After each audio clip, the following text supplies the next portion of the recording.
it's a 45% increase in value. And then we were able to, with that appraised value, put a $1,912,000 loan on the property.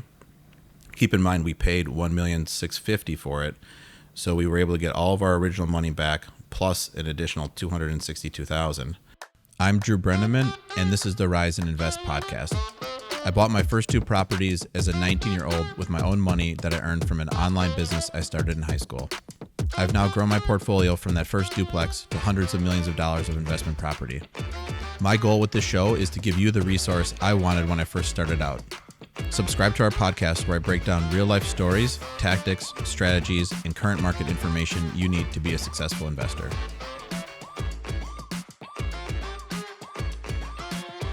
Welcome back to another podcast. With me today is Jordan Multack, investment sales broker with Essex Realty Group. Welcome. Thanks for having me, Drew. Awesome. I think his official title is director, but I recently had hired Jordan to sell two multifamily deals for me here in Chicago, and we figured it'd be fun to hop on and do a deal story. So I'm walking you through kind of what we liked in the deal when we bought it, what happened, and bring Jordan in to tell us about the sales process and everything he knows about the buildings. Appreciate it. Thanks for having me. I'm really excited. Great. Yeah, I think before we get into the deal story, why don't you just tell us a little bit about yourself? My name is Jordan Multack. I'm a director at Essex Realty Group. I sell apartment buildings pretty much west of the highway in the city. I live in Westtown, pretty much around the corner from here. And I'm really excited to be here and talk about the deals with you. Nice. Well, great. Yeah, so in 2015, just kind of to start, we had recently refinanced out $1.5 million or so from some other properties we owned, and we were in the middle of doing this strategy where we would buy the properties, we'd identify ones where the rents were below market, and then we'd set out to raise the rents, which then creates a higher NOI, net operating income, which then creates a higher value, which then at that point you can either monetize the higher value by selling the property, or you can now put a bigger loan on that property. And so what we were doing was the sort of the latter option there, where we would keep all the properties, but we would refi out as much equity as possible.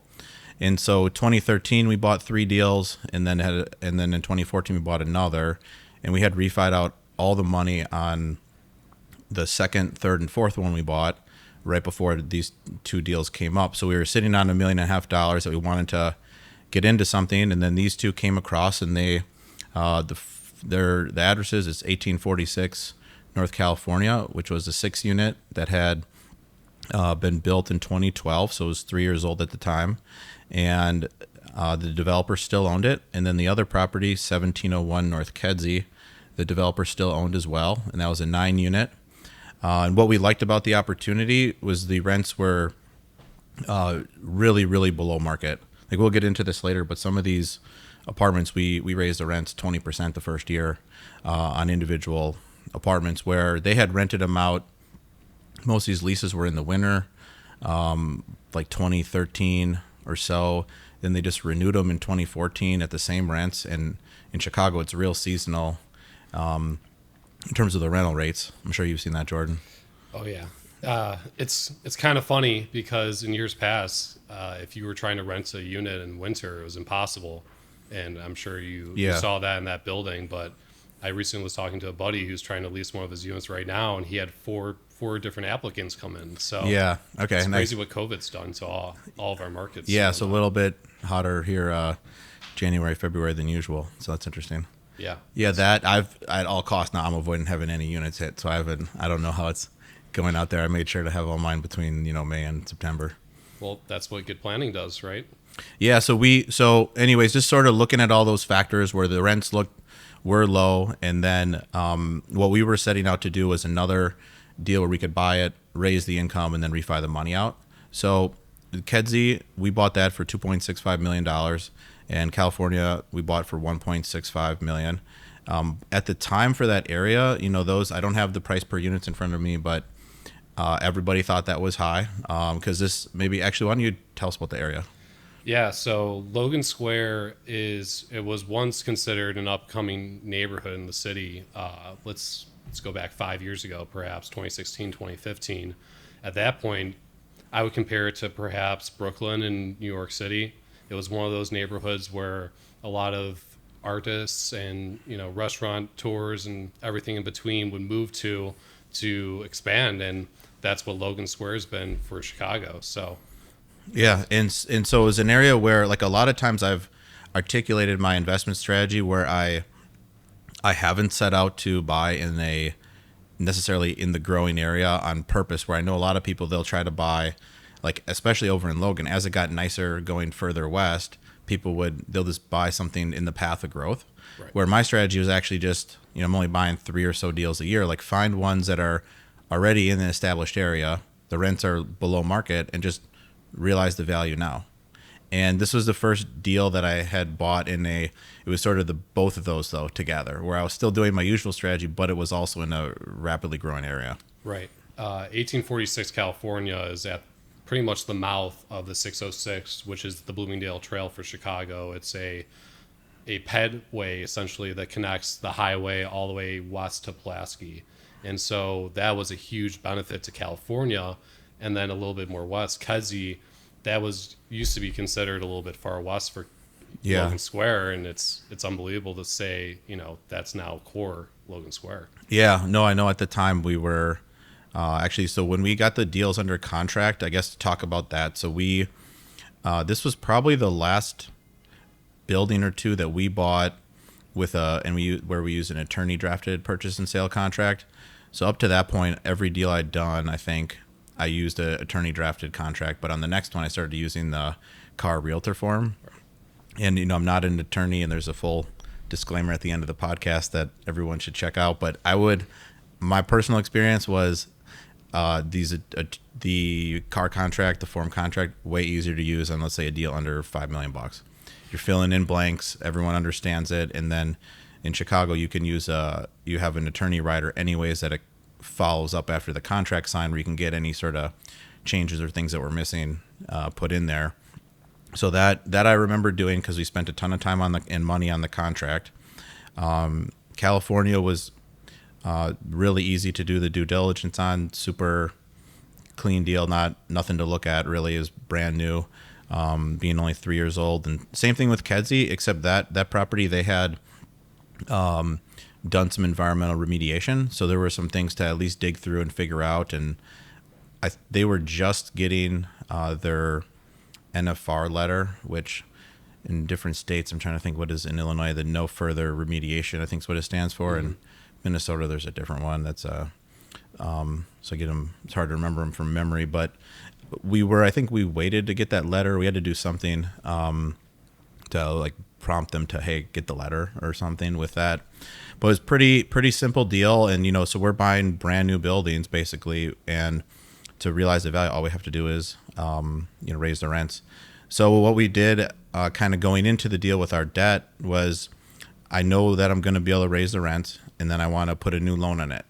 So originally I was going to go with Chase Bank because they're very easy to use, and you can do a floating rate product with them. At the time it was like 3-something%, and their prepay on it is 1% for the first 3 years. So the rate adjusts every 6 months, but I wasn't worried about that. I'm going to be in this loan for a year, maybe a year and a half, 2 years. So we were buying this. This was 2015 September-ish, and the not to be dramatic, but actually on the day I got married, that we got our loan commitment or approval, whatever, their LOI, and they could not get the 75% LTV we wanted, so they just sent me one at 70%, and I'm trying to open this secure email my wedding day, like, what's going on with this? And so they dropped they couldn't get it approved at 75 because the price per units were too high for the area. So their feedback. And so we should, I should discount the price per unit. Quite a wedding gift. So yeah, $294,000 a door on Kedzie. But the thing is, it's brand new, and then the unit mix on it, it's all large 2 bedrooms or 3 bedrooms that duplex into the basement, which means it's on 2 floors. Right. So the price per unit should be high. Right. And I think that's where some people get mixed up about price per unit, is that price per unit is corresponds, in my opinion, with the density and the amount of rent volume that comes out per unit. So the fact that you're getting a building that was all 2-bedroom, 2 baths, and 3-bedroom, 3 baths, and 3-bedroom, 3.5 baths, duplex units, you're pushing out a lot more rent than a vintage 6 flat, for instance. Yeah, and a good way to kind of check if you think, oh, the price per unit feels high, is you could think of it like, what's this price per bedroom? I've done that on some deals, and if at this deal, we're running like a roughly probably 120,000 a bedroom. That doesn't feel high if you got a deal for it's all 1 and 2 bedrooms, if that was the price per unit. Right. And also price per foot. That's something we're using really a lot now on the bigger deals we've been doing to kind of compare, because there's a lot of price per unit's just one metric, and but they really got hung up on that, and then so we pivoted. I asked for I just explained what was going on and asked for an extension. We would have closed with the Chase thing if we couldn't have got the extension, but they gave us an extension just at no cost. I just explained what was going on, communicated, said I want to pivot, and I think the way I presented it, I believe, because I do this pretty often, like if you need to ask for anything in a deal, it's best to have completed all your due diligence, and so they know like this is the only thing we're being asked for, not where like some people, they'll find something in the physical inspection and they ask for it, they say yes, let's say the seller, but then they start reading the leases and there's a new thing, then they got to ask again, and then the seller gets tired, and a lot of those deals fall apart, or it's not as convincing of an ask. Like if I'm the buyer, if I go, I need this extension because of my loan, but I also haven't really reviewed much on the property yet, so I don't even know if I'm proceeding or not. Right. This is so I had completed everything, and then the explanation was, I'm not really getting the loan I wanted through Chase.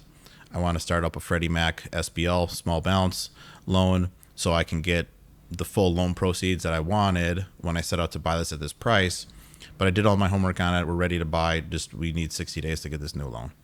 So they gave it to us, and then we ended up picking the Freddie Mac, the most flexible prepay they have. So these numbers are sequentially by year. It's 3% year one for prepay, then it drops to 1% year two, and then it's 0 thereafter. Mm-hmm. So knowing what our plan was, and you have to pay up on your rate to get that, where at the time it was 15 or 20 basis points more in your rate. So, you really got to think about your business strategy for that property, or I should say the strategy of what you're going to do with that asset with your loan. Because if I wanted just the lowest rate, I could do a yield maintenance loan with Freddie Mac, and instead of adding 20 basis points to your rate, they take 20 off. So let's just pretend rates were, just to make the math easy, they were in the threes, but let's just say it was 4%. I could get a 3.8% loan doing yield maintenance, or I could be at 4.2 to get the flexible prepay. So it's a big decision, but we knew the rents were below market. I got the rents printed out here. I mean, they had over at California 3-bed units renting there for $2,100, and we thought the market should be $2,600. And Kedzie was similar. I mean, in terms of the disparity in rent, I mean, renting out 2-bed units. Actually, this thing I have doesn't have the unit mix in it, so I'm doing it from memory. But renting out 2 beds for $1,700, and they should have been $2,000 all day. The 3 beds, some of them rented out for $2,000 only, and those should be $2,600. I think one of the most important things about all this, and in all of your decisions about what you've invested in, is that all of your investments and all these properties that we're discussing and whatnot were things that you chose to pursue because they filled the niche that you were looking to invest in. So something that you've always capitalized well on is finding those buildings that are a lot nicer than others and seeing the lower rents and seeing that is where I can capitalize, and that's where I can grow my business. Right.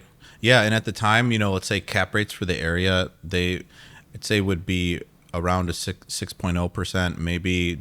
It was the start of where there were 5 cap deals, but those weren't this far in this part of town yet. In a real prime neighborhood in Chicago, we were seeing sub 6 cap deals.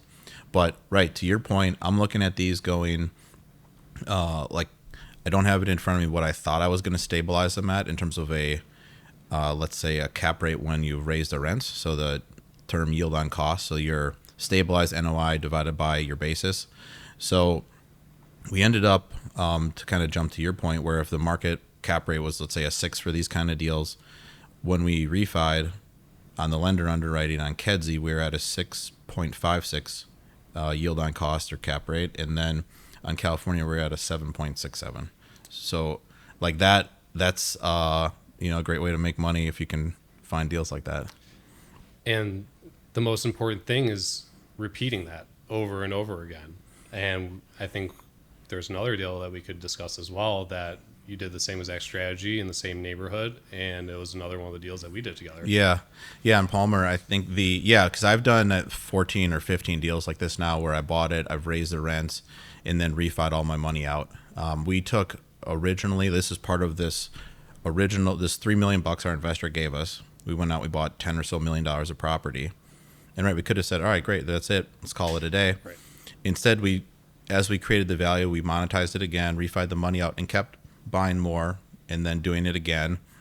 And you have to be really disciplined doing these. There were deals that I passed on that would have been good deals, but it wasn't like a shoe-in like this where I know for sure I can refi the money out. Right. Because my attitude at the time was like, we just have this $3 million to work with. So if I buy a deal I can't get the money out of, now I'll use the term, we're stuck. Like now we're just, this was the last deal for a while in that bucket of money. And I think it circles back to a great thing that Gabe said is, sticking to what you know, focusing on your niche. Your niche is well capitalized buildings that have, exemplary finishes with lower than market rents. And the more you do what you're good at, the better you get at it. Yeah. And that's interesting. Most of the deals we bought were like that. We did do some rehabs and did buy some vintage deals, but there was like this opportunity. The guy who built it, he's a really good developer, but other people are better at leasing than, just based on what these things are renting out for, or he wasn't seeing the value in getting the rent higher. Like he was thinking of it more, I built this should be the price, whatever I rented for may not matter. I don't know what he was thinking, never asked. Yeah. So we end up closing on the property, it's, late kind of October, November, and I don't think there weren't any leases to do that year. So then 2015, we spent the rest of the year just, every deal we buy, you do your physical inspection, there's just little stuff to do. And so we always make a list and get it to our management company and get all that knocked out. And we spent time figuring out what the paint colors were and just doing all these little things. One thing in Chicago that, is another thing to, I'm sure, consult an attorney about, but we don't take security deposits, and this owner did. So then we set out where we returned all the deposits. There's so many, the laws are so hard to follow around security deposits. Most people would tell you don't touch those here.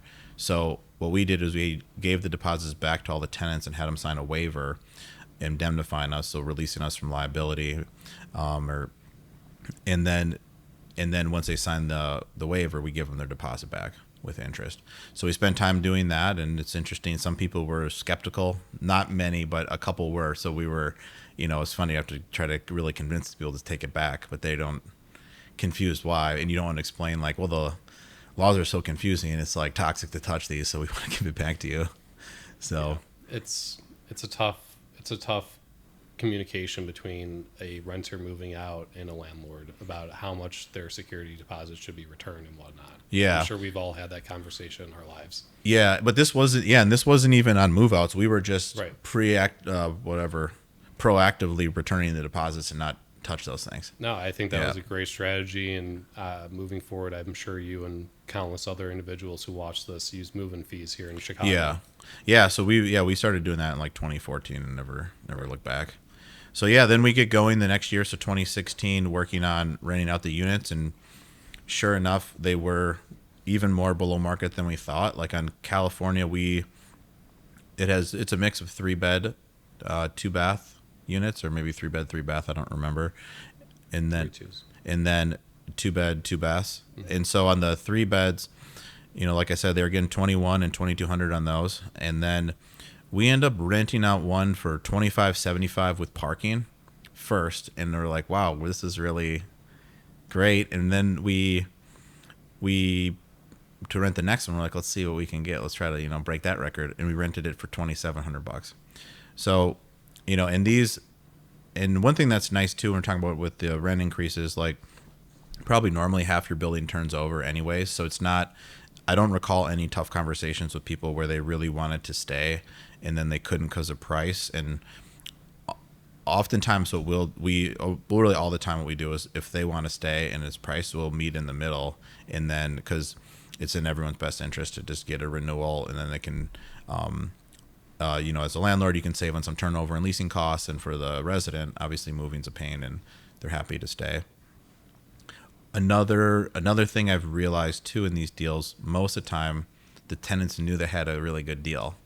I remember vividly on actually the first deal I bought here, someone was like $1,000 below market, and when we talked to them about it, they were like, "Yeah, we knew this day would come." Like, show's over. Yeah, like they knew they had a deal.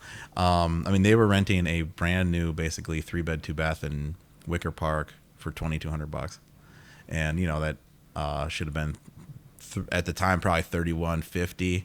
Now today it's $3,500 if you hit it at the right time. So yeah, we set out in California. So then the same thing on the 2 beds. Those were all renting for $1,700, and I thought we'd probably get like $2,000 for those, but that's a huge spread, obviously. And when we were actually under contract to buy it, one of the 2 beds came up, and they're like, "What do you want us to do?" And like, "Well, let's put it up on the market for like $1,975. Let's see what happens." And it rented like right away. And I was like, "Wow, we're really onto something. This is going to be a great deal." And so, end up raising the rents at California 20% in the first year. Moved the monthly rent roll from $11,375 to $13,600. And was there any cost to that move?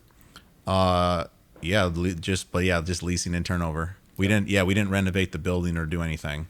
Right. Pretty common for us to repaint the hallways and keep the property up better. You got to give people something what they're paying for. And then I got really believe if they see like a nice hallway or property, then they treat it better. Right.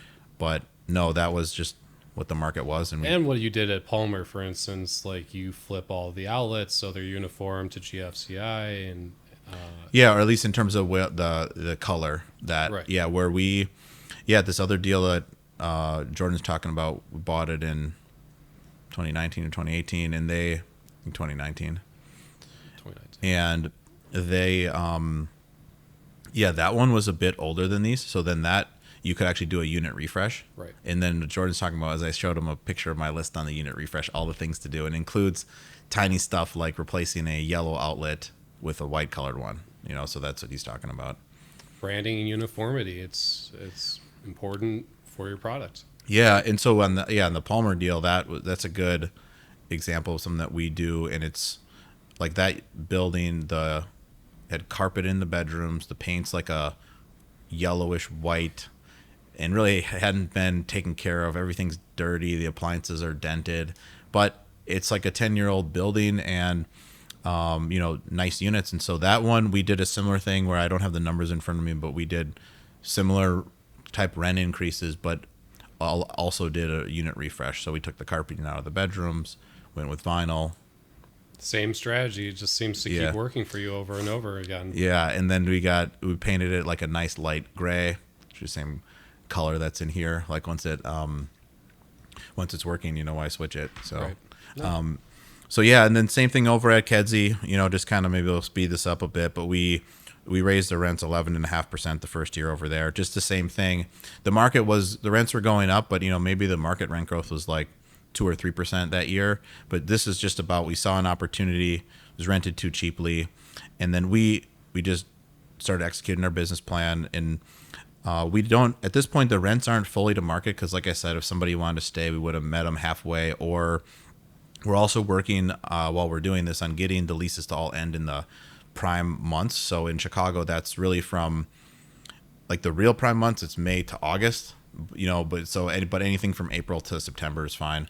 But you get into anything from October to March and you're sort of dead. Like some of these rents would be 20% below market on a walk up kind of building, like these neighborhood deals. Oh yeah, I totally agree.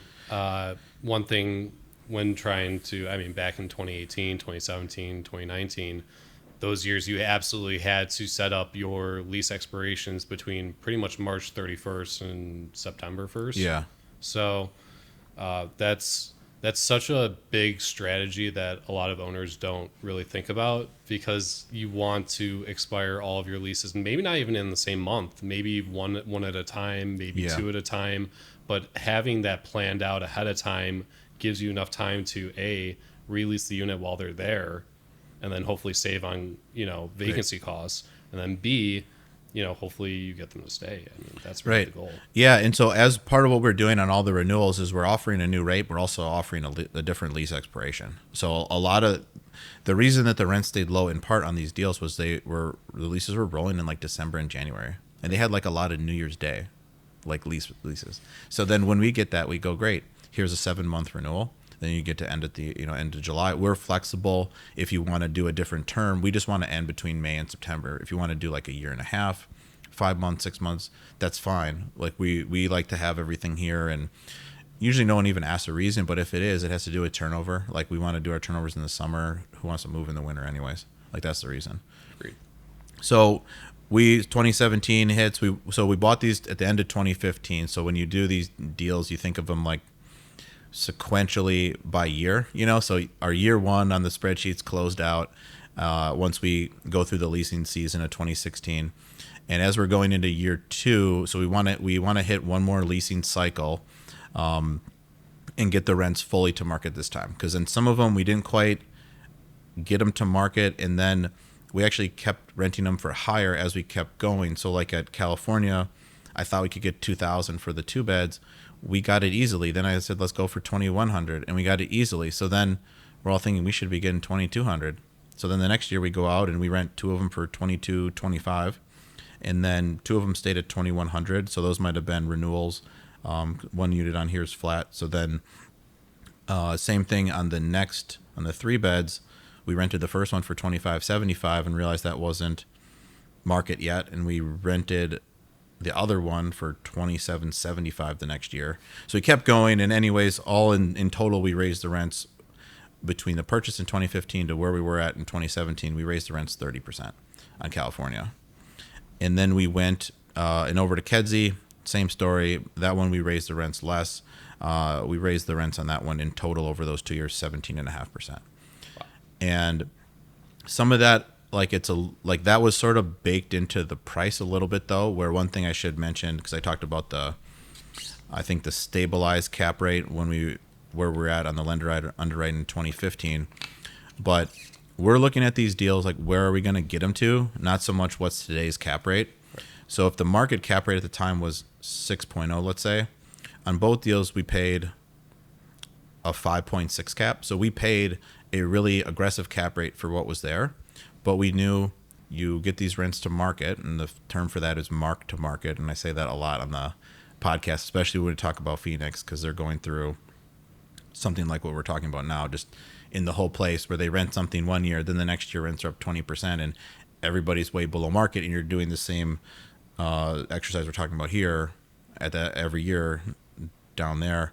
And so a lot of the cap rates on that, they're real aggressive, but once you raise the rents, they're reasonable, and you're actually at a cap rate that's like what you'd find in like a Midwest state. Do you just compliment Chicago right there? I must have not been paying attention. What did I say?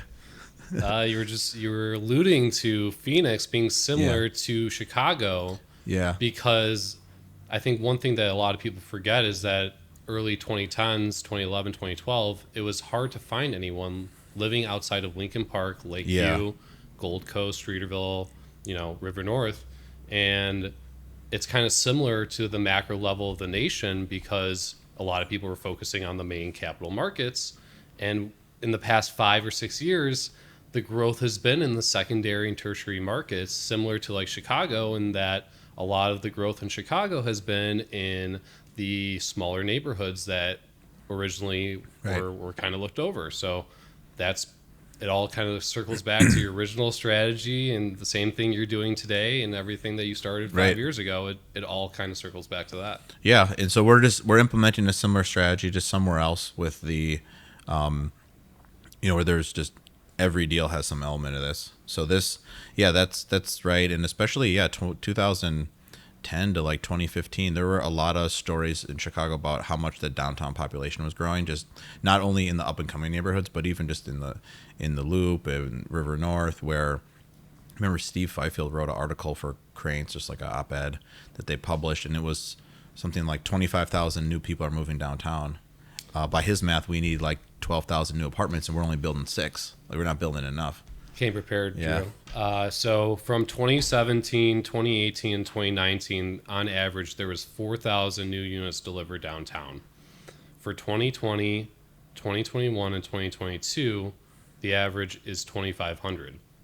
So there's a substantial gap from where we were a few years ago, where, you know, Chicago was the darling child of the investment world, and now where there's not enough supply being built. So I know. And then the inflation's ramping up. Inflation's wrapping up, and now everyone in Chicago is thinking, wow, this could be a great time for growth here and a great time for rent growth. And, Right. And we're still a 6 cap market. Right. Yeah, that'll be really interesting because, yeah, Chicago, just thanks to the property taxes, I guess, that it's one of the highest cap rate markets that I see out there right now. And it's just, I think it's because of the property tax risk, not so much because of rent growth. Of course. But we can see, I could do a whole podcast on how property taxes work too here. I think we spend a lot of time discussing this, don't we? Yeah. I had somebody off Twitter to send me something where he's like, you should do one on that. Property tax is in Cook County, and then how do cost segs work? That was Sure. his too. But at the same time, it's the gamble. Would you rather have a higher cap rate with unexpected taxes? But there's plenty of quantitative and qualitative evidence that goes into where these assessments come from. Or would you take a lower cap rate with rent growth? Right. Yeah, and it really depends on what your plan is. And I actually was talking to somebody yesterday who they were a potential investor, someone else who also does real estate but could invest as a limited partner. And he was telling me basically what his strategy was and asking me, what do you think I should do? And he really wanted cash flow.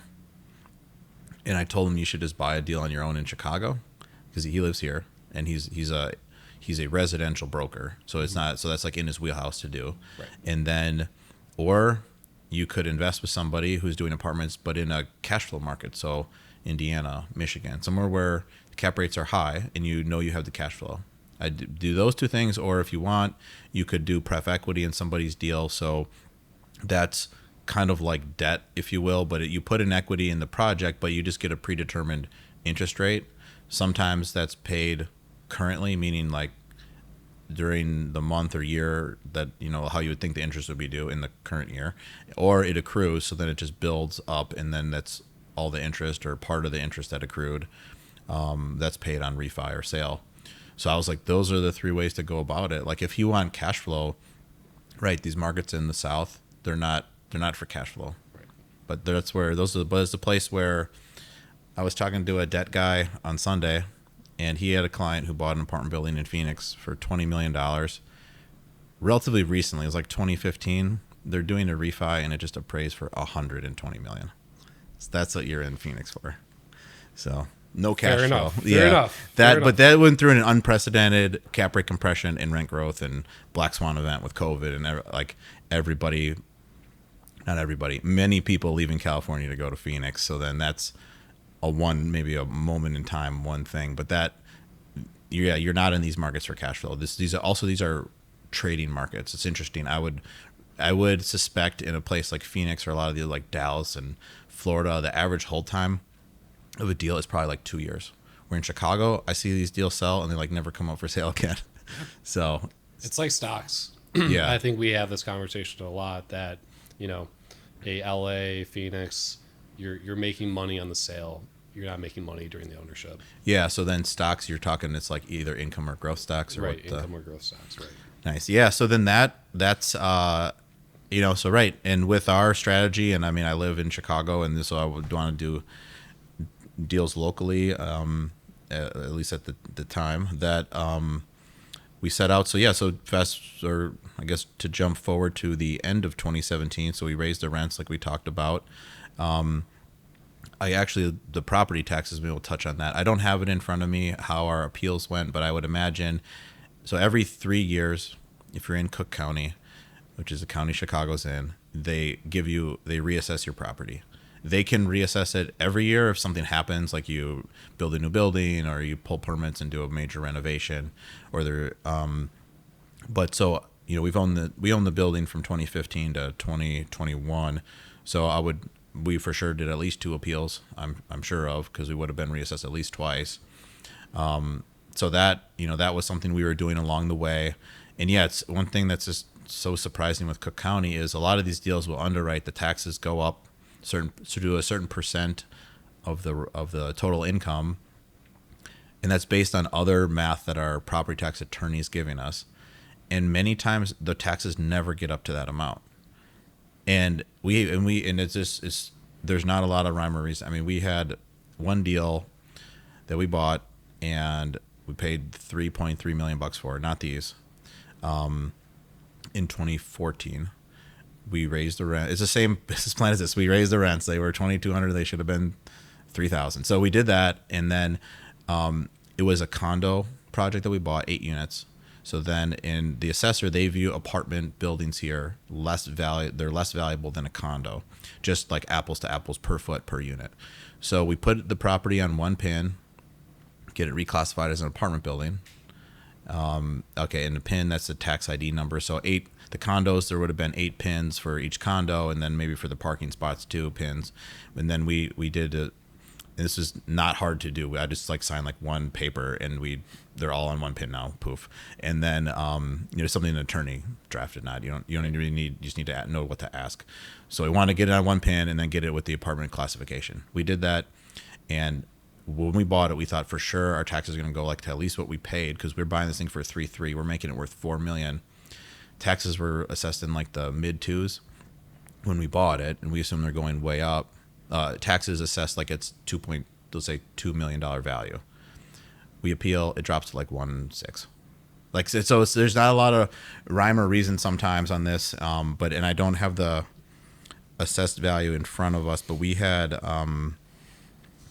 I have the annual financials ran across by the years, and it's actually pretty steady until the last couple of years where it did go up. So then we maybe not much to write home about on these with the taxes, but so 2017 we finish out that leasing cycle and we go, hey, we were doing the 31000 prepay.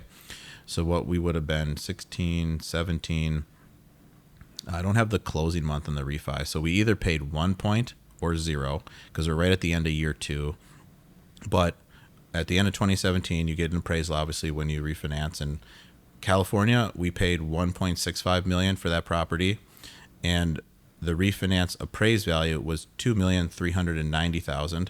So it's a 45% increase in value. And then we were able to, with that appraised value, put a $1,912,000 loan on the property. Keep in mind, we paid $1,650,000 for it. So we were able to get all of our original money back plus an additional $262,000. And then that's just money we're ready to go buy more deals with. Obviously, you got to pay interest on that, so there wasn't much cash flow from there. Having a property that you bought for $1,650,000 and just put $1 million loan for $1.9 million on it. But I guess I'm still young, but young in 2017. I want to grow the portfolio. I'm fine with that, and the higher rents and income support paying that mortgage. So it's not. So that's California, and then over on Kedzie, similar story. Percentages aren't as high, but is equally as exciting. So we bought that for $2.65 million, as I've mentioned. The refinance appraised value was 3.33. I'll say that differently: $3,330,000. So a 26% increase, and the loan we put on it was for $2,660,000. So $10,000 more than we paid. So not as good on Kedzie, I guess, is what we did there. Pretty good. No, I'm just kidding. So then that was the business plan. So we set out to execute it. We did. Over the years, I've learned a ton about how to do these, and to circle back on some of the high points, like that stuff I didn't know at the start, and now I do. I was real confident these rents. I didn't know how high we would get them. We did surprise ourselves how high they got. But I knew they were low, and I knew we were going to pull money out of the deal, and then that's why I wanted that most flexible prepay. So that's why I was trying to use Chase, because it was a super cheap loan, because it was variable rate. So then it's a low rate, but it can change, and a very low prepay. We just actually, I don't think we had the money of whatever we refied out where we couldn't have put the 30% down without adding money. And then I would have preferred to get into a third deal, which I did. We bought 1353 West Bryn Mawr with the remaining money later that year.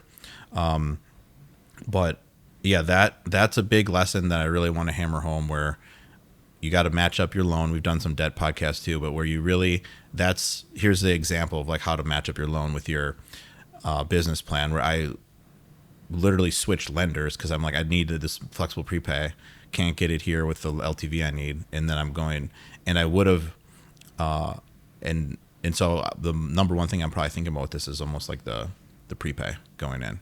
So you're going to have the loan for a year or two. The interest rate is not, it's important, but it's more important to, let's say, not have a yield maintenance loan where your prepay is 20%, or a normal step down where it's 5, 4, 3, 2, 1, and those are in the order of the years. So we refied in year 2 or 3.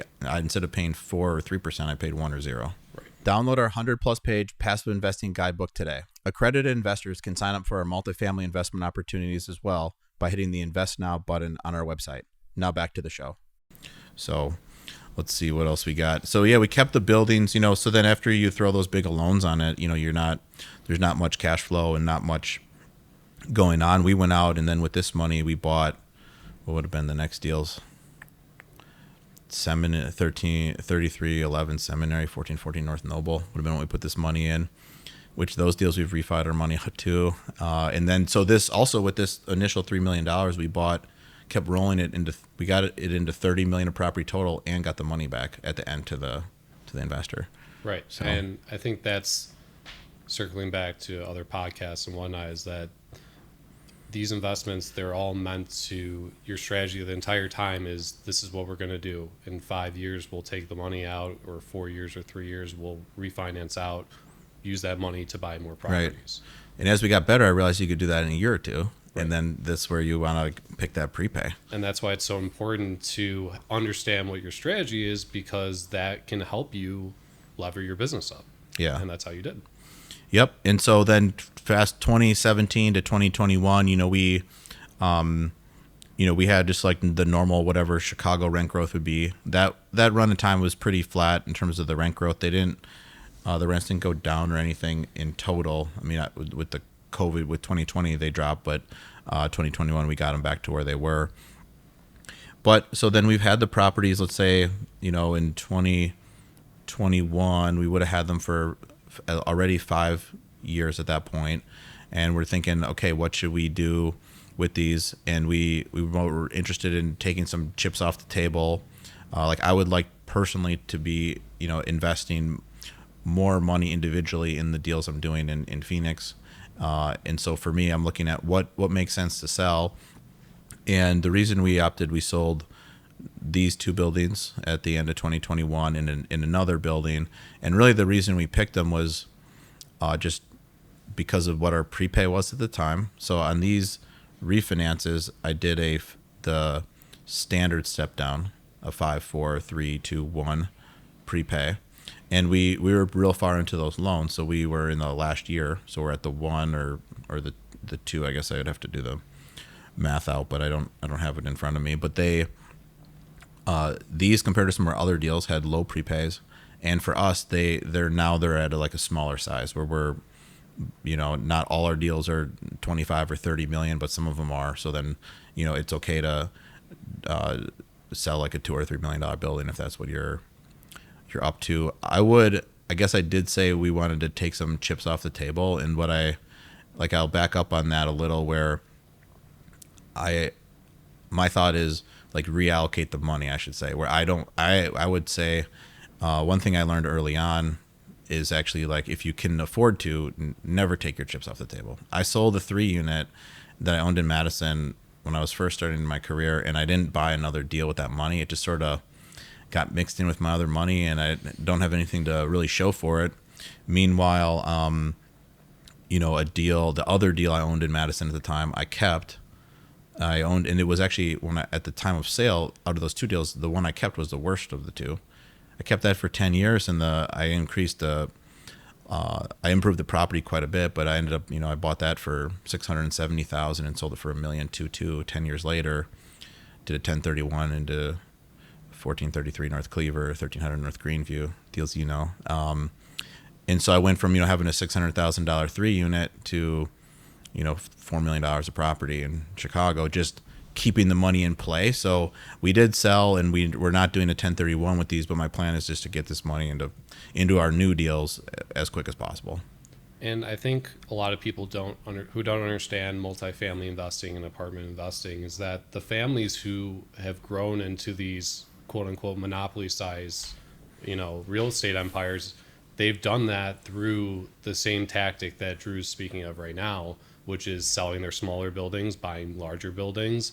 And the reason why you keep doing that is for depreciation and the appreciation that you get from purchasing the new building, and right, the tax write-offs that come with depreciation. Yeah, and to highlight the thing Jordan's talking about with depreciation, right? If you own, let's say, an apartment building, you're depreciating that over 27 and a half years. Some of these families, they've literally owned them for 27 and a half years or more, and they're out of depreciation.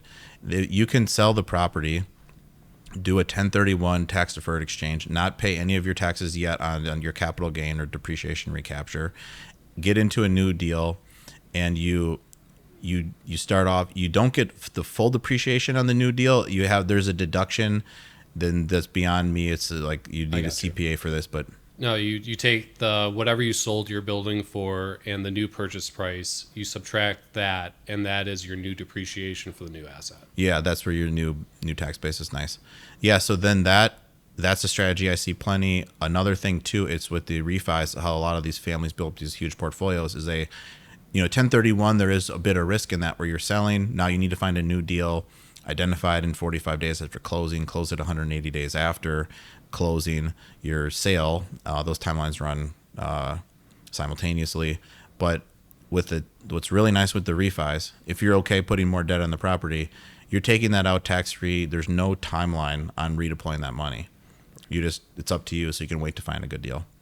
So yeah, great points. But yeah, so then fast forward to 2021, we already had pulled all our money out and then some on these deals, and had the money out of the next deals even. And then, we looked to sell, so we came to Jordan, and let's see, where do we want to pick it up? I mean, so I got a BOV from you and another broker. Anything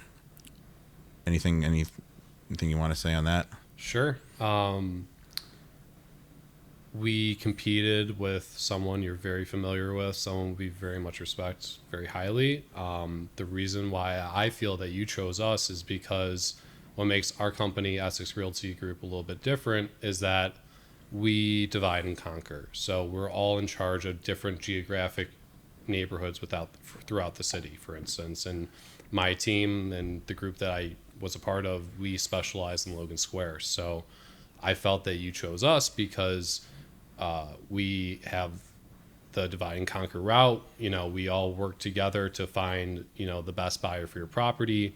One thing that's super important that you chose to do that some people don't is that you chose to market the properties. And the most important facet of that is that we wouldn't have had our buyer if we didn't market the properties. Right. A few years ago, I could have given you a short list of the 5 most likely buyers for these properties. And it circles back to a main point I'm about to make is that right now in Chicago, we have so much fresh blood and so many new investors looking to get in.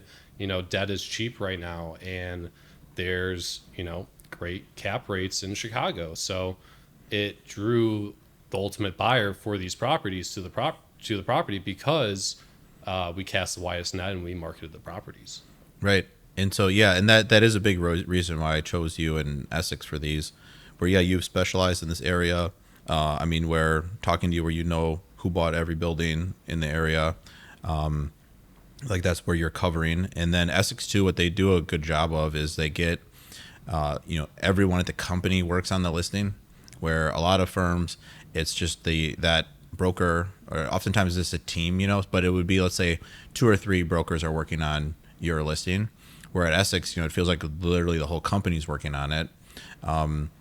Yet they do it in a way where they don't have, it's not like the same buyer's getting 3 phone calls about the same property as well. So it's set up nicely. Right. So there's no exclusivity that we have. We all post or distribute the property at the same exact time. We as a company are competing amongst ourselves to find that right and the best buyer for the property, and we feel that strengthens our job. Excuse me. That helps us find the best buyer always, because you don't have just one group looking for the buyer for your property. You have the entire company, and that is an important thing about how we operate and the success that we have for our clients. Right. And I think, and when you mentioned what we did was we marketed the property, why don't you tell us what you meant by that?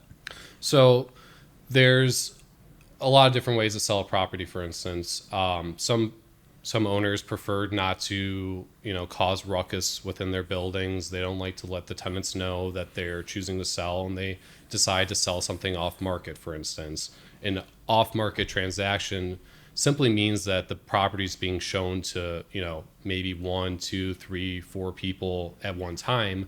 And what that does, though, is that puts the strength of the deal essentially in the buyer's hands, because the seller is essentially only seeing a few offers, so he doesn't know what the full market is. So the difference being is that when you put something on the market and you expose it to everyone, you're essentially assuring yourself that every single stone has been unturned. Every single group of eyes that should be seeing your property are seeing it. And then when you're presented with a grouping of offers, you know what your market is. If you don't do that, then how do you know that that's your market? Right. And another thing too, even if, what I find interesting is, even if, let's say, so you have that list of 4 buyers, let's say hypothetically, and even if for some reason those were the best 4 buyers, you want to know how to get the best way to get their price up? Do like 20, 30 other tours and get other offers in. And now there's more activity on the property. And even if that short list that you had would have the buyer on it, they're much more willing to push price and terms and everything, because this sounds really competitive.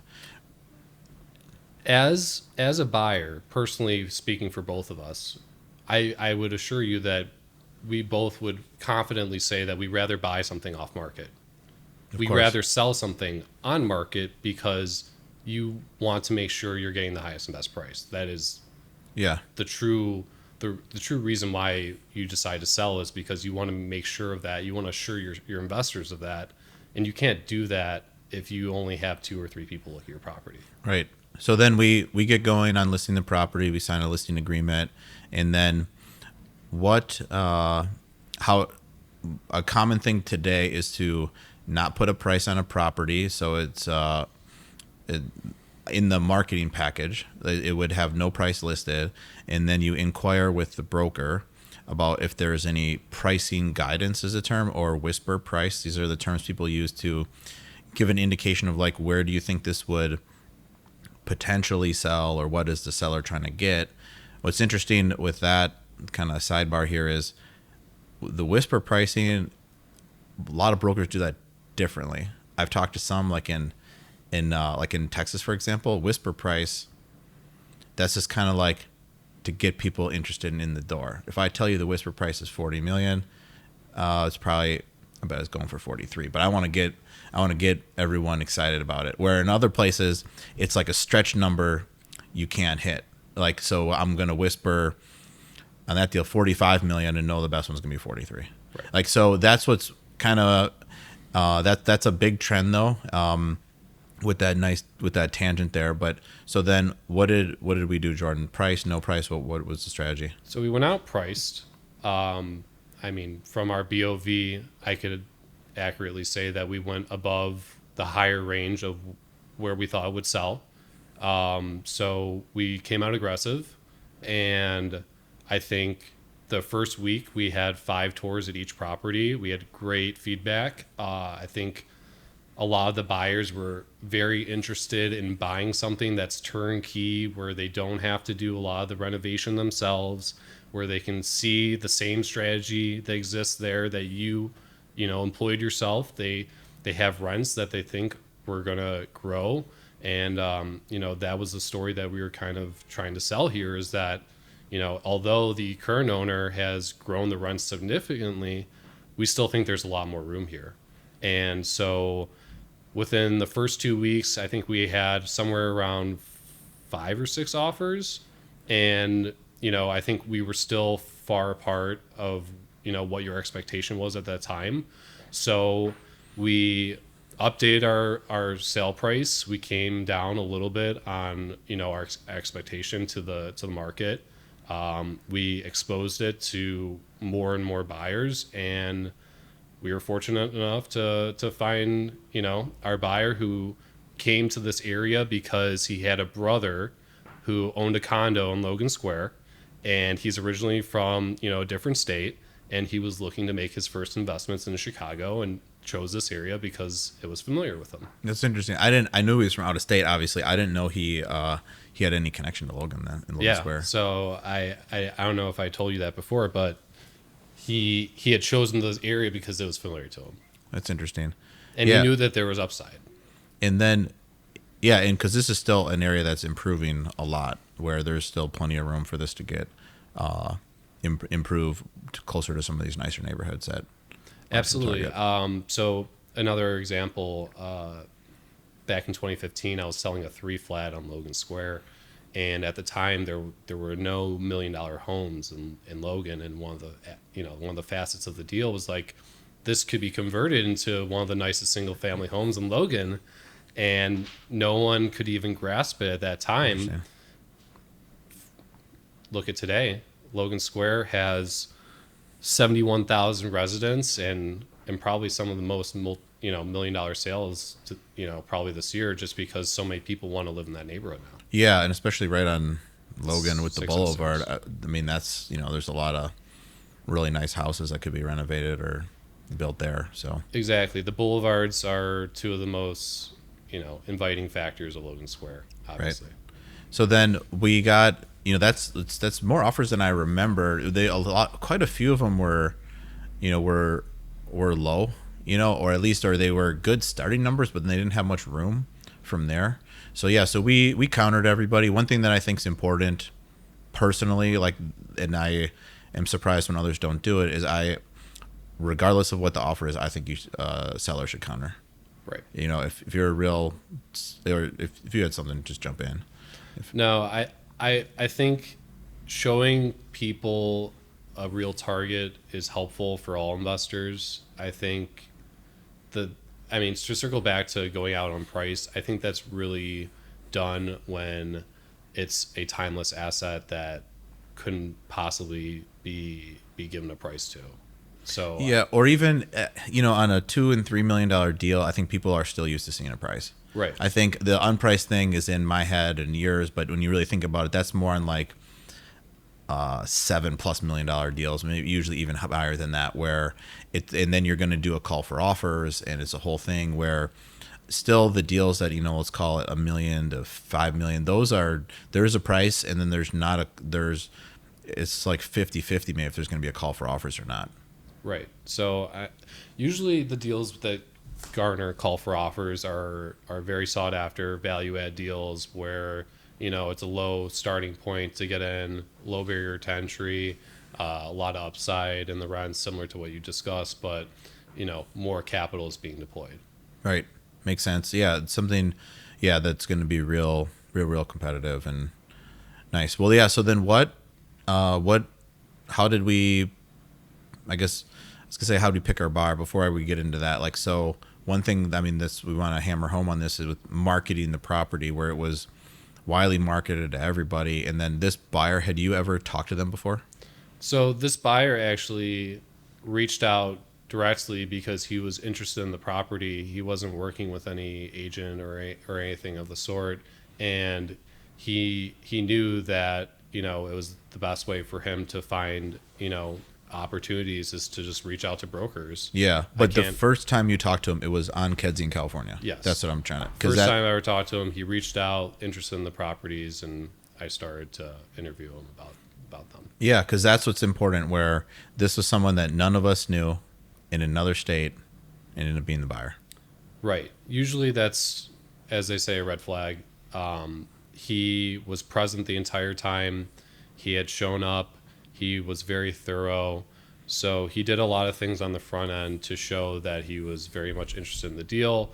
And I spent a lot of time, obviously, with him, getting him ready and prepared for what the due diligence was going to be like. Yeah, and unlike me, he closed on time, so he didn't need need an extension. Well, one of the most helpful things that I could suggest for any seller or anyone in real estate is to have organization with all of your documents. I mean, one of the best things about working with Drew personally is that, as soon as we start going, I have every single bill, rent roll, whatever I need is all in a digital war room prior to going to market. It's easy for us to just sell a property for someone like Drew because we have real expenses, real numbers, and we can stick to those numbers and use quantitative evidence Right. why someone should be able to pay X number the same way that you have in the past. Right. Well, we need to give Tom Stein a shout out then, because that I did. Shout out to Tom. Yeah, because I did not. We did deliver everything in Dropbox right away, all electronically, and anytime someone needs anything. But that I did nothing on that personally. That was all. Thank you, Tom. Right. So to circle back to the buyer, first time meeting him, we spent a great amount of time together. I discussed, what his financing was going to be. Did he need an attorney? I really got to work with him for every step of the process and help him, with attorney, with the proper lender, with strategy, with operations here. It was a good experience because it was someone who was eager to learn and eager to grow their business similar to the way that you have.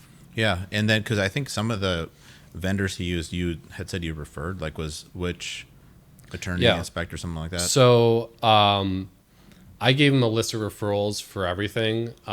He chose his own on each, which I totally respect as well. Of course. And I respect the reason why he chose his property manager, why he chose his attorney. I think those are important. I think those reasons why he chose an attorney, for instance, who he had a lot of good feedback from. He chose a property management company that didn't have over 1,000 units under management. Yes, he chose someone, more personal, more boutique. I think all of those things are important when you're looking into what your strategy is going to be for your purchase. Yeah. Yeah, but then that's a credit to you. I mean, that you have those resources available. Because if you didn't, he's a new buyer, then he's going to go, I don't know what attorneys to talk to or what inspector to use, and maybe he's less likely to write an offer or really get the deal signed up because he feels like I need to do more homework, where instead of you're giving him, here's 3 names, just they're all like references. So I would, try them out to see who you like out of the 3. And, if he sees an attorney he liked out of the 3, then he'll be comfortable, moving the deal forward. So you did a nice job with that. Right. One of the most important and overlooked things about being a broker is passing good information on. And I think a lot of people forget about that we are really advisors and resources to whoever we work with throughout the process. And I mean, it's just as much fun working with someone for the first time as it is working with someone who knows a lot more than you, for instance. This is a people business at the end of the day, and how agreeable or easy to work with you are is probably it's probably, going to help you with your success in this business. Right. I mean, I believe Joe said it, you're just trying to get people to like you and just essentially my biggest job, in my opinion, outside of what we kind of just discussed is that we're supposed to convey that we are authorities in this matter, is that we have credibility. We do this every day, that whatever issue that's going to come up, we're ready to deal with. And that's how we think. Nice. I like these callbacks to past episodes. Jordan's been a very engaged viewer of the podcast, so appreciate that. So. Of course, I think this podcast offers investors, buyers, people looking to get into the business a lot of opportunities and insights that a lot of us didn't have. So I'm a big fan of it. Yeah, it's been interesting where especially the last few years, I've been saying the same things over and over to people, and it's like this is like this was to start shooting this, and get this on I was gonna say on tape, but get it recorded, get it out where more people can hear it. Some of these lessons around, if you quit your job, you can always go back to something similar, or if you're trying to quit your job, get something going first. Like I quit, I had 5 buildings, and it's a lot harder if you're going to quit and then start from scratch. My advice always is the same: work nights and weekends for 2-3 years, get something built up, then you're hitting the ground running versus just cold. So all these things keep coming up, or this thing with your prepay, and it's like let's get this out there. So cool. Yeah, appreciate the compliment. And I think let's wrap up maybe on how the Kedzie California deals panned out for us. So kind of all in told, since we pulled so much money out of California so quickly, the IRR on that deal was 45. And then on the Kedzie, that we delivered a 26.7 IRR. So those deals turned out great for us. And, we, on Kedzie, we invested $600,000, and in total we distributed $1.285 million. And then on California, we invested $400,000 and distributed $925,000. These are all rounded numbers, but those are nice deals, and so looking forward to getting that money into something here in the near future. Because another thing I always tell people is, like, if I don't do anything now with this money, like, you need to get, like, I want to keep those chips in play. That's a big thing for me. So we're gonna get this into another deal, do something with the money.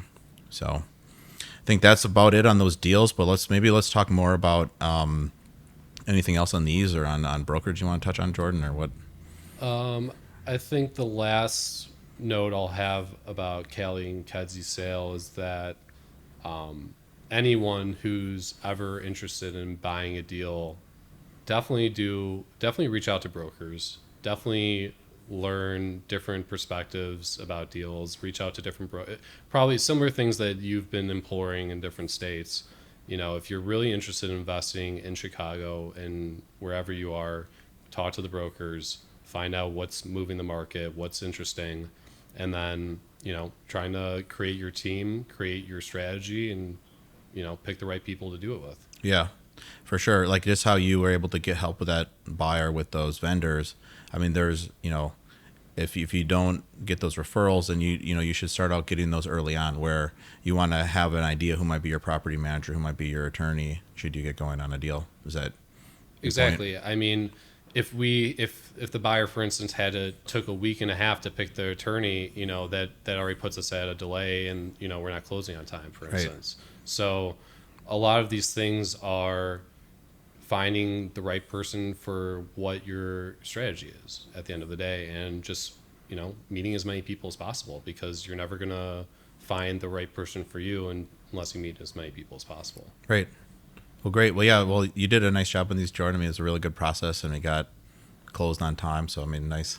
Kudos to you. Thank you. Thank you. No, it was great to work with you. It was great to work with the buyer. As I said before, Chad was great. Anthony was great. There was a lot of back and forth during certain aspects of the deal, but I think at the end of the day, everything closed smooth, and I think you have 2 happy people. So yeah, and Chad and Anthony, those are the attorneys. So yeah, they did a great job. Yep, definitely. So I think that wraps it up on Kedzie in California on those deals. One thing I wanted to ask you is just a little bit about building your business. I know you've been doing brokerage for a while, but really not that long. So what are either some things you've learned kind of as you've started and really grown your career, or what any sort of lessons you could give people on brokerage? So the number one advice I would give to someone would be to find a mentor. When you know exactly what sort of real estate you want to do, for instance, if you want to do net lease, if you want to do retail, if you want to do office, finding those stars in the industry, as they say, finding those people who have the experience, who've been doing it their entire lives, or who've been doing it for a while, and you see them and you know that they're successful, reach out to them. Those are the people that you want to connect with, the people who do it better than you, or the people that you aspire to be one day. Find a mentor, and then picking a firm is very important. So we've spoken a lot about, having a strategy, having a niche. I was really drawn to multifamily because that was the niche that I thought was going to be something that would be stable for the rest of my life. So find a mentor. Find the right firm for yourself, and then immerse yourself in your subject matter. So the thing that has helped me the most in my business has been truly understanding every single building, every single street, every single block in your market. I am someone who came from doing a niche business. I helped procure logistics for refrigerated freight, for instance. That was my niche. So my niche now is that I sell multifamily in Wicker Park, Logan Square, Westtown.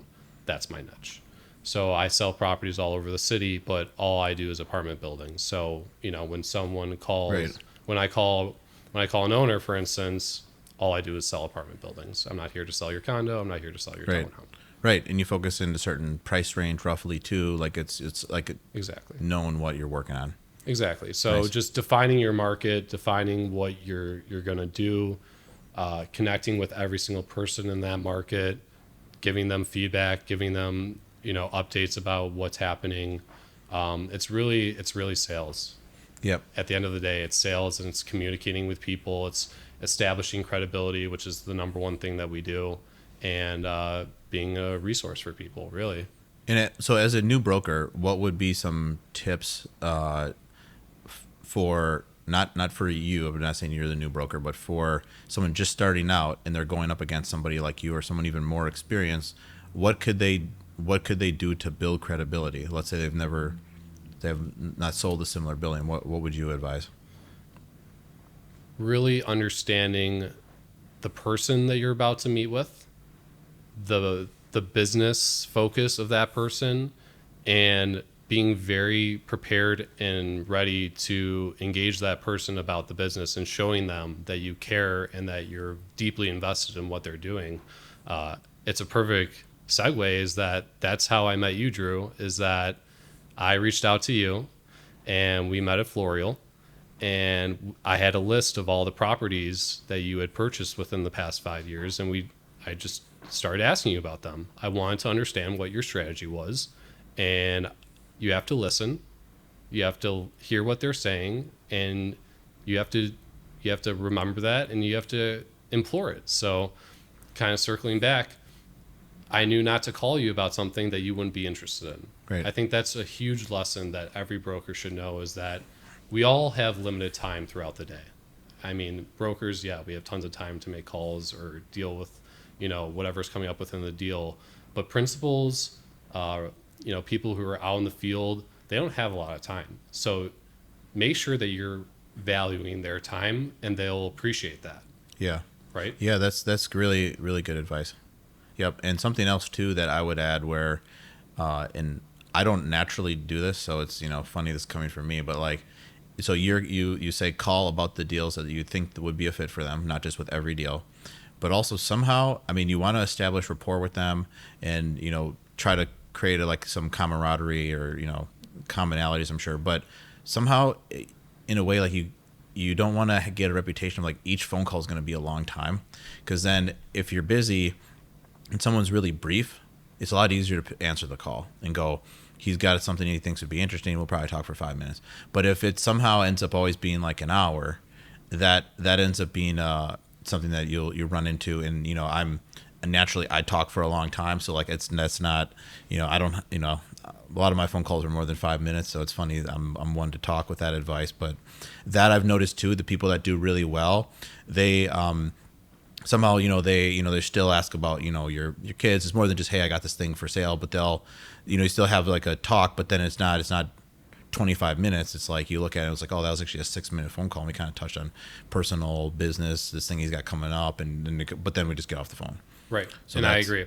I think it's very important. At the end of the day, I think one thing that a lot of people get in the weeds about is that we all grew up thinking that there's this client's business person relationship. At the end of the day, the people that we all want to do business with is the people that we like. Yeah. And I think that's a bad stigma. The opposite of that is that you have to be very polished or businessy to make people like you.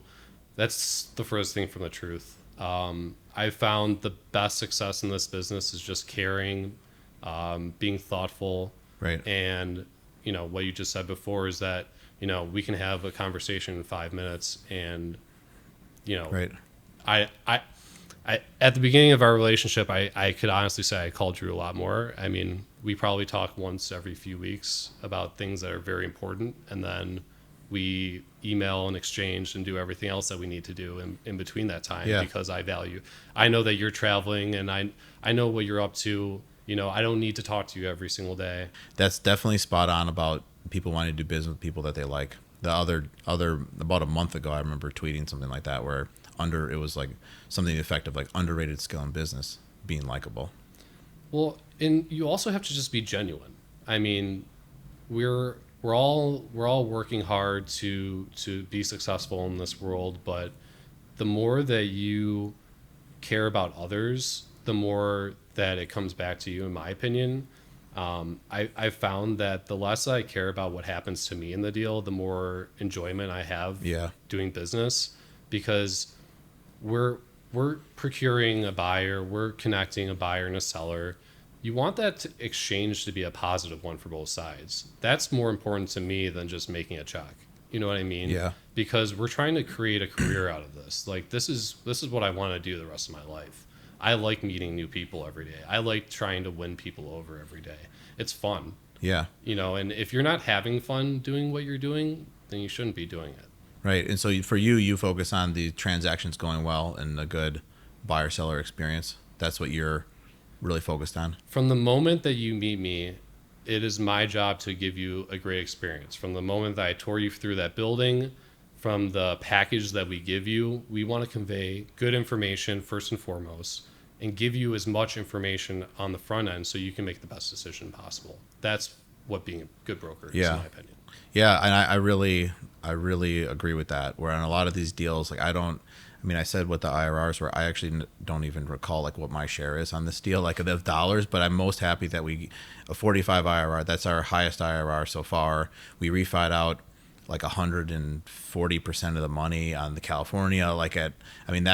That to me, like that is the accomplishment that I like even more than like whatever I received on that. Just executing that, where we set out, you thought you would do it, you put this flexible prepay on, and then we exceeded it. Like that is what I like the most. So to you, that's the deal closing smoothly, people being happy with the price on both sides, but like, let's stop and not get it twisted in the fact that that's not to say that there's not hiccups or things that come up along the way. That's what makes this all enjoyable, in my opinion, is the shortcomings, the pitfalls, the things that you don't plan for. Being maneuverable and being able to tackle these things as they come up will lead to a lot of your enjoyment in this business. Instead of dreading whatever comes up, look at it as a new opportunity to learn something about yourself every day, for instance. Yeah, that's great advice. Well, let's wrap it on that. So thanks for being on, Jordan. How can people get in touch with you if they want to learn more about Chicago Apartment Buildings? So you can always reach me by cell phone. My number is 847-533-1219. If you want to email me, Jordan Multack at Essex, ESSEX, realtygroup.com. So great. Yeah, thanks for being on, Jordan. Really appreciate it. Thanks for having me, Drew. It was a blast. Until next time, everyone, thanks for joining us, and we'll see you on the next episode. Thanks for joining us on the Rise and Invest podcast. Please be sure to hit that subscribe button on YouTube or wherever you enjoy your podcasts. If you'd like to dive even deeper into real estate investing, check out our company's website, riseinvest.com, where we have numerous free resources and information that can help both active and passive real estate investors. Our 100-plus page passive investing guidebook, our trends report, and our blog are all available on our website. If you are an accredited investor, you can get started today as a passive investor in our multifamily investment opportunities by hitting the Invest Now button on our website. The views and opinions expressed in this podcast are those of Drew Breneman and guests as of the date of recording and do not purport to reflect the views or opinions of Rise Invest Holdings LLC and its subsidiaries. The views and opinions are provided for informational purposes only and should not be relied upon or deemed as investment or tax advice or an offer to buy or sell securities, and the speaker cannot be held responsible for any direct or incidental loss incurred by applying any of the information offered.